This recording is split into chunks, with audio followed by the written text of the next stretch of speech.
الرحیم۔ کل بیان ہوا تھا کبیرہ گناہوں میں سے ایک بہت بڑے گناہ زنا کے بارے میں۔ زنا ہی سے ملتا جلتا ایک اور بہت بڑا گناہ ہے جس کو قرآن نے جس کی برائی کو بہت اہتمام سے بیان کیا ہے، وہ ہے لڑکوں سے بدکاری بدفعلی کرنا۔ جہاں بہت ساری گندگیاں ہمارے معاشرے میں پھیل رہی ہیں، وہاں یہ گندگی بھی بہت تیزی سے پھیل رہی ہے۔ یہ جو جرم ہے لڑکوں سے اپنی خواہش کو پوری کرنا، یہ زنا سے بھی بدتر ہے۔ اس کی وجہ یہ ہے کہ اللہ نے عورت کو مرد کے لیے پیدا کیا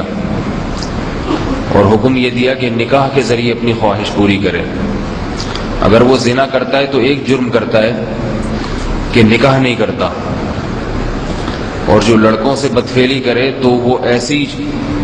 ایسی جنس سے اپنی خواہش پوری کر رہا ہے جس کو اللہ نے اس کے لیے پیدا ہی نہیں کیا، بنایا ہی نہیں ہے، اور جو قیامت تک کبھی اس کے لیے حلال نہیں ہو سکتا۔ عورت تو ایسی چیز ہے کہ نکاح کے ذریعے حلال ہو سکتی ہے، لیکن مرد یا لڑکا تو کبھی بھی حلال نہیں ہو سکتا۔ یہ اتنا بڑا جرم ہے، غیر فطری عمل ہے کہ ہزاروں سال تک اس زمین پر انسان رہا اور اس نے یہ جرم نہیں کیا۔ اس کی طرف انسان کی فطرت ہی نہیں جاتی۔ اگر کسی کو جنگل میں چھوڑ دیا جائے اور مرد بھی ہو عورتیں بھی ہوں، تو انسان کی فطرت ایسی ہے کہ اس کی طبیعت بلوغت کے بعد عورت کی طرف تو مائل ہوگی، لڑکے کی طرف مائل نہیں ہوگی۔ تو یہ جو بدکاری ہے، یہ جو برائی ہے، یہ اسی کو لگتی ہے جس کو کسی نے سکھائی ہو یہ برائی۔ خود سے انسان کی طبیعت نہیں جاتی اس طرف۔ اگر اسی وقت کنٹرول کرنے اپنے اوپر، صبر کر لے اور اس برائی سے بچ جائے تو اللہ پھر آئندہ بچنے کی توفیق دیتے ہیں، اور اگر شروع میں نہ بچے تو پھر اس کو اس چیز کی ایسی لت پڑتی ہے، ایسی عادت پڑتی ہے کہ فطرت میں جو ہے اس کو مزہ ختم ہو جاتا ہے اور انہی کاموں میں پھر اس کو مزہ زیادہ آتا ہے۔ قرآن مجید نے اس کی برائی کو بہت اہتمام سے بیان کیا۔ باقاعدہ ایک پیغمبر لوط علیہ السلام کو بھیجا گیا۔ ان کی قوم یہ برائی کیا کرتی تھی، لڑکوں سے بدکاری کیا کرتی تھی، اور یہ قوم اس مرض یہ جو بیماری تھی، یہ گناہ تھا، اس قوم میں بہت تیزی سے پھیل گیا تھا۔ تو قرآن مجید میں جگہ جگہ کئی مقامات پر ہے کہ لوط علیہ السلام نے اپنی قوم سے سمجھایا کہ اتذرون ما خلق لکم ربکم من ازواجکم، کہ تمہیں کیا ہو گیا کہ تم شادی نہیں کرتے اور جو عورتیں اللہ نے تمہارے لیے بنائی ہیں ان سے اپنی خواہش کو پوری نہیں کرتے، اور ان عورتوں کو چھوڑ کر لڑکوں کے پیچھے بھاگتے ہو۔ بار بار سمجھایا اپنی قوم سے، اتأتون الفاحشۃ ما سبقکم بها من احد من العالمین، ایسی برائی کرتے ہو کہ روئے زمین میں یہ برائی کسی نے نہیں کی ہوگی۔ پتہ چلا ہزاروں سال تک یہ برائی نہیں ہوئی، اس لیے کہ انسان اس کو جانتا ہی نہیں تھا کہ یہ بھی کوئی چیز ہے۔ تو ہزاروں سال تک کسی نے جو برائی نہیں کی، تم نے اس برائی کی بنیاد رکھ لی زمین میں، ہر طرح سے سمجھایا۔ لوط علیہ السلام کی بیوی بھی، وہ بھی لڑکے، کوئی خوبصورت لڑکا آتا تو اس کے بارے میں لوگوں کو بتا دیا کرتی تھی جا کے۔ تو اتنی زیادہ اس قوم میں جب یہ برائی پھیل گئی، لوط علیہ السلام نے جب بار بار سمجھایا، چند لوگ تھے جو لوط علیہ السلام پر ایمان لے کر آئے، بہت تھوڑے سے، اور انہوں نے توبہ کی، اور ان کو حضرت لوط علیہ السلام کی یہ دعوت سمجھ میں آئی کہ لوط علیہ السلام جو بات کرتے ہیں وہ فطرت کے مطابق ہے، وہ صحیح بات کرتے ہیں، پاکیزگی کی طرف دعوت دیتے ہیں۔ لیکن قرآن کہتا ہے بہت تھوڑے سے لوگ ایمان لائے تھے۔ تو جب سمجھا کے تھک گئے تو قرآن مجید میں آتا ہے، اللہ رب العزت فرماتے ہیں کہ ہم نے لوط علیہ السلام کے گھر فرشتے بھیجے خوبصورت نوجوانوں کی شکل میں۔ یہ واقعہ قرآن میں کئی مقام پر بیان ہوا اور دل ہلا دینے والا واقعہ ہے۔ خوبصورت نوجوان بھیجے حضرت لوط علیہ السلام کے گھر میں، جو مہمان بن کے آئے۔ حضرت لوط علیہ السلام کو یہ بات معلوم نہیں تھی کہ یہ فرشتے ہیں، انسان نہیں ہیں، یہ ان کے علم میں نہیں، وہ سمجھتے کہ مہمان آئے ہیں۔ قرآن مجید میں ہے کہ جیسے ہی وہ مہمان حضرت لوط علیہ السلام کے گھر میں داخل ہوئے، لوط علیہ السلام پریشان ہو گئے کہ میری قوم کو اگر پتہ چل گیا کہ اتنے خوبصورت نوجوان لڑکے آئے ہیں تو اس قوم میں گندگی ہے، یہ قوم ان سے بدکاری کے لیے آئے گی۔ اور یہ بات قوم میں پھیل گئی، شہر والوں میں یہ بات پھیل گئی کہ لوط کے گھر میں، لوط علیہ السلام کے گھر میں خوبصورت نوجوان ہے۔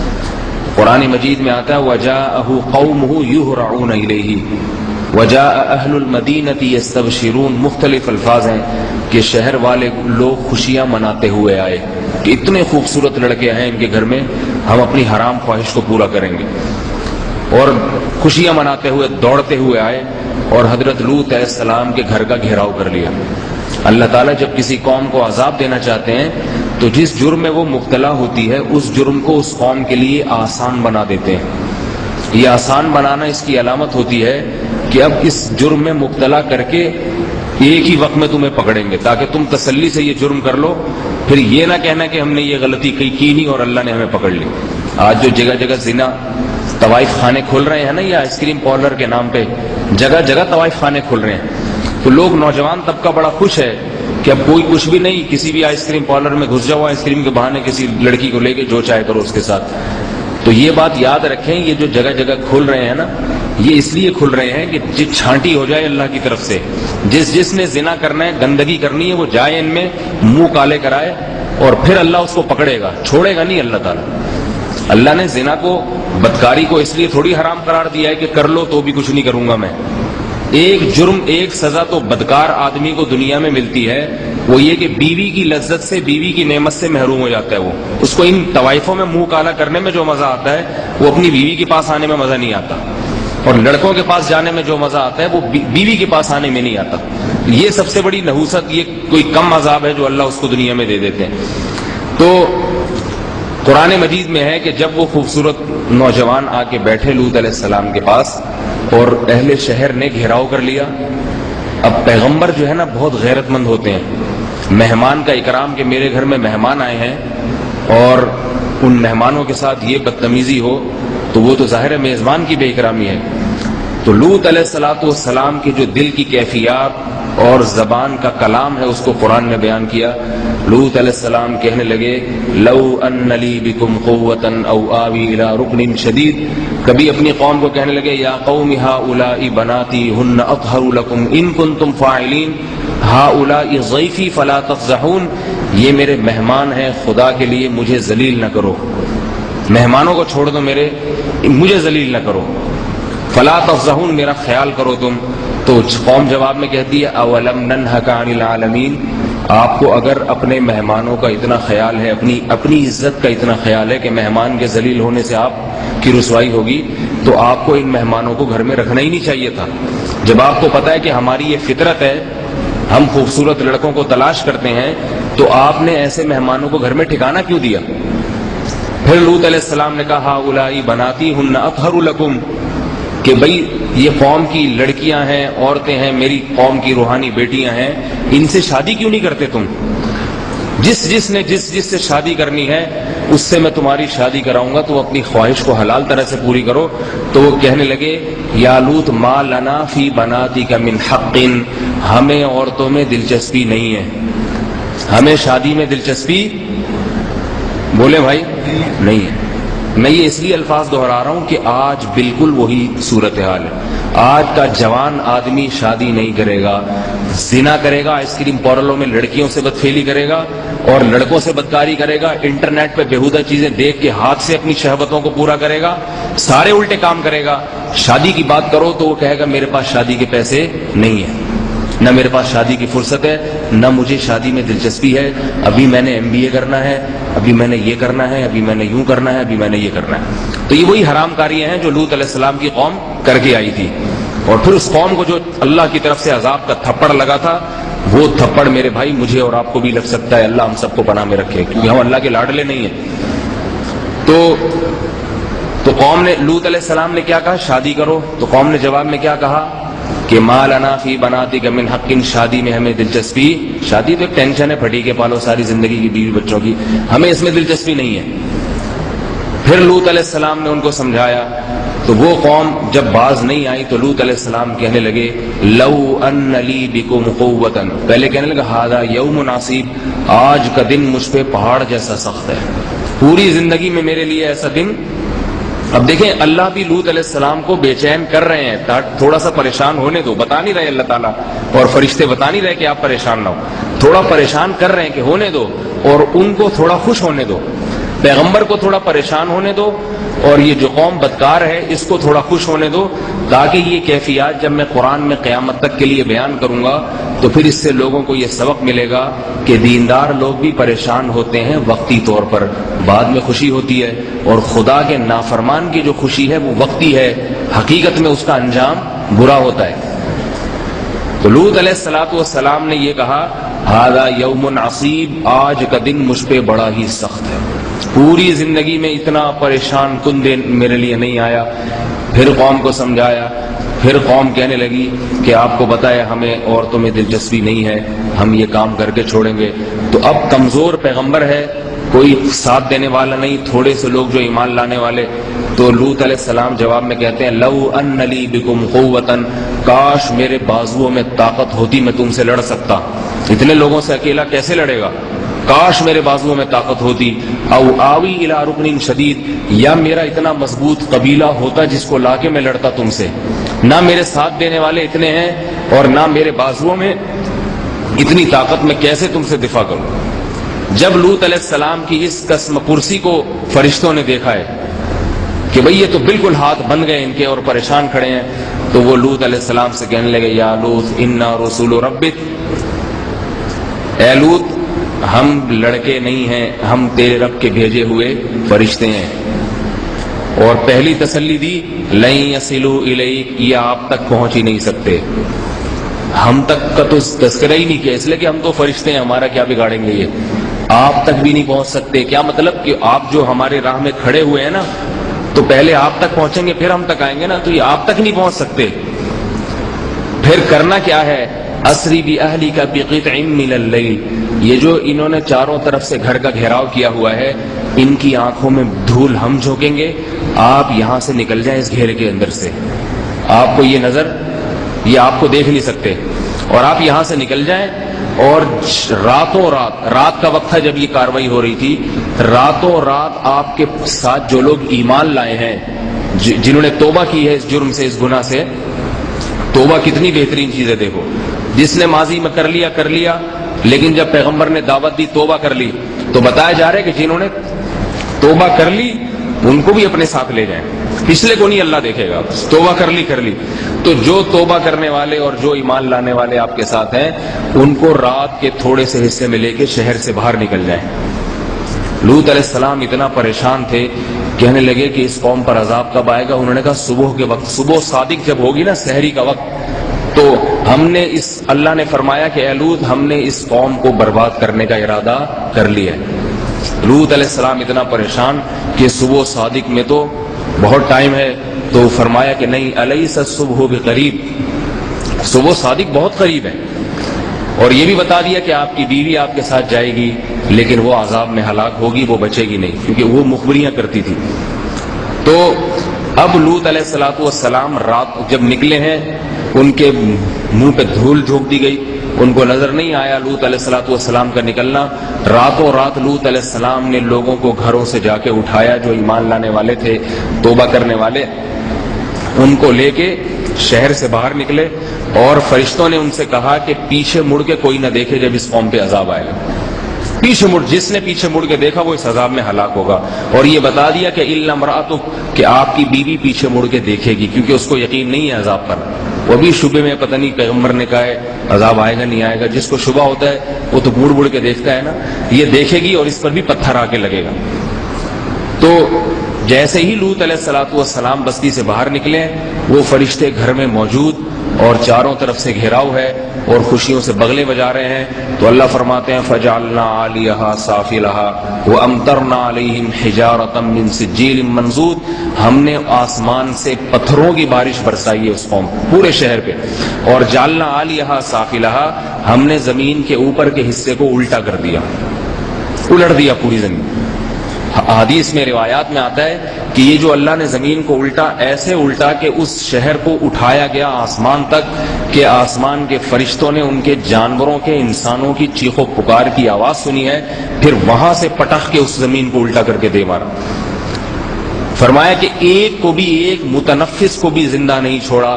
اور ایسے بدبودار اور گندے کمینے اور منحوس لوگوں سے اس زمین کو اللہ نے ہمیشہ کے لیے پاک کر دیا۔ آگے اللہ فرماتے ہیں صحابہ کرام کو اور عرب کو، وَإِنَّكُمْ لَتَمُرُّونَ عَلَيْهِمْ مُصْبِحِينَ، کہ تمہارا گزر ان بستیوں سے ہوتا ہے، جب تم گزرتے ہو تو قوم لوط کی بستیں بھی آتی ہیں، ان کے اجڑے ہوئے کھنڈرات آتے ہیں، ان کھنڈرات سے پوچھو کہ یہ کیسے کھنڈرات بنے، اس قوم میں کیا جرم تھا۔ آج پوری دنیا میں اس بدکاری کو لڑکا جو لڑکے سے اس کو قانونی شکل دی جا رہی ہے۔ یورپ میں، امریکہ میں اس کو باقاعدہ قانونی طور پہ پاس کیا جا رہا ہے۔ تو سوچو اللہ کو کتنا غضب آئے گا۔